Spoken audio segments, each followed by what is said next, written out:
Ce qui m'a le plus marqué, c'est le côté à la fois proximité extrême avec le centre-ville et le pôle Saint-Charles, et à la fois le côté effectivement un petit peu enclavé de ce quartier. Quand on discute avec des Marseillais, on se rend compte que c'est un quartier qui n'est pas forcément très traversé, qui fonctionne un peu en vase clos. Et quelque part, le projet, avec sa volonté d'élargir le périmètre à l'échelle des quartiers libres, témoigne de cette envie de l'ouvrir et de le faire fonctionner plus avec la ville, le centre-ville et le pôle gare de Saint-Charles. Mais là, à Marseille, c'est une histoire sans doute assez étonnante, euh, parce que Marseille est une ville en pente, on donne sur la mer, et on est dans un territoire qui est marqué par le réseau ferroviaire, et la gare Saint-Charles qui a tracé une horizontale, et tout ce qui est autour de la gare est marqué par cette horizontale. Donc c'est un territoire qui est façonné par l'homme, qui a été totalement transformé au XIXe siècle, qui est fait de balcons successifs. Et donc c'est une nouvelle géographie totalement artificielle qui a été créée là. Donc je pense qu'une des potentialités, c'est de mieux le raccrocher au centre-ville. Pour moi, ces autres potentialités, c'est celle d'être à la fois très intégrateur, donc un quartier qui est capable d'accueillir du monde, de faire, pour toute personne qui vient à Marseille, finalement, il y a un potentiel pour habiter sur le quartier. Y trouver sa place. Ça, je pense que c'est vraiment une potentialité importante. L'autre potentialité assez forte, c'est sa proximité à la gare. Et du coup, ce qui en fait un quartier qui est capable d'accueillir des équipements métropolitains extrêmement rayonnants. Et cette géographie, elle a une qualité. Elle procure une situation d'horizontale dans une ville en pente. Et ça, c'est quelque chose qui nous intéresse énormément, parce que d'abord, ça rend le lieu appropriable par l'homme, et ensuite, ça lui confère une qualité d'usage, une qualité d'espace public potentiel. D'ailleurs, on le voit là où on est, la friche de la Belle de Mai et les autres sites des casernes autour profitent de cette qualité, c'est-à-dire de situation horizontale dans la ville. Et ça, c'est un terreau très fertile pour inventer du projet urbain, pour faire que les quartiers qui sont autour viennent aussi occuper ces territoires-là, viennent s'installer dans ces lieux-là, parce que l'horizontalité est propice à l'occupation. Et notre première approche, on fait ressortir que c'est un quartier finalement qui est de centre-ville, mais qui est à côté, qui est assez mal connecté, entouré, et qui ne profite pas de toutes les possibilités de ce rapport au centre-ville, aussi de ce rapport aux différentes potentialités comme la gare qui est derrière nous, comme les universités, comme le pôle multimédia, et comme aussi le fait que c'est un quartier extrêmement riche par son histoire, donc la Belle de Mai, de sa relation au port, qui me semble avoir disparu, et qui n'a non plus qu'à très peu de relations au centre-ville et de relations avec la gare. Ce qui m'a marqué le plus quand on a commencé à travailler sur les quartiers libres, c'est l'arrivée à la gare Saint-Charles, l'arrivée sur le grand balcon qui donne sur la ville, et cette impression d'arriver directement dans la ville, en dessus, et de tout voir.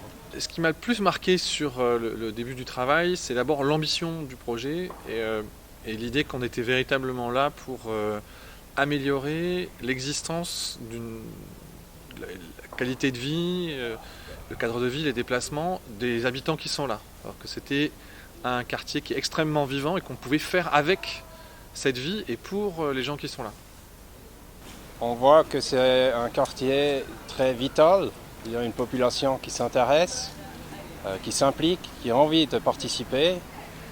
Et ça me semble la plus grande potentialité qu'on a dans ce quartier pour travailler vers un avenir qui marque l'ensemble du site. Et il y a une intensité urbaine qui est vraiment celle d'un centre-ville. Et ça, c'est déjà une qualité extraordinaire. On n'a pas à forcer ou à imaginer qu'il faut densifier la ville ou forcer des équipements, des aménagements pour créer de la vie urbaine. Il y en a déjà de la vie urbaine, parce qu'on est dans cette proximité avec la gare et avec le centre. Sur la Belle de Mai, il y a un espace public qui est déjà très sollicité, qui a une vraie richesse et qui pourrait de manière assez directe être transformé, donner plus de place aux piétons, ouvrir du coup des espaces publics plus accessibles. Et c'est à mon avis un des points d'entrée, un des points clés pour enclencher le projet. C'est vraiment une concertation qui a servi à recueillir beaucoup d'envie, beaucoup d'espoir aussi. D'abord, il y a une série d'équipements possibles. Et là, j'ai envie de dire, on a toute une panoplie possible. La population attend des services publics de qualité. Elle attend finalement que le quartier rattrape, d'une certaine manière, un retard, en tout cas rattrape les autres quartiers. Qu'on passe vraiment au XXIe siècle dans ce quartier. Donc pour ça, il y a énormément d'équipements possibles. Bon, d'abord, comme je suis marseillais, alors ça me semble un peu simple, mais j'ai fortement apprécié la démarche. La démarche de la ville et aussi la démarche des habitants. Et je ne sais pas si il faudrait rentrer faire une étude historique, mais c'est pour moi la première fois que ce type de démarche est mise en place. Et ça me semble très important, une manière aussi d'envisager la ville différente. Après, pour la question donc des habitants, je pense qu'il est d'abord ressorti, c'est la forte mobilisation. Des réponses finalement assez précises, comme la question des équipements. Donc, après, on retrouve des questions qui sont corollaires à d'autres quartiers. Mais il y avait une véritable volonté d'action pour engager dès maintenant la transformation de ce quartier.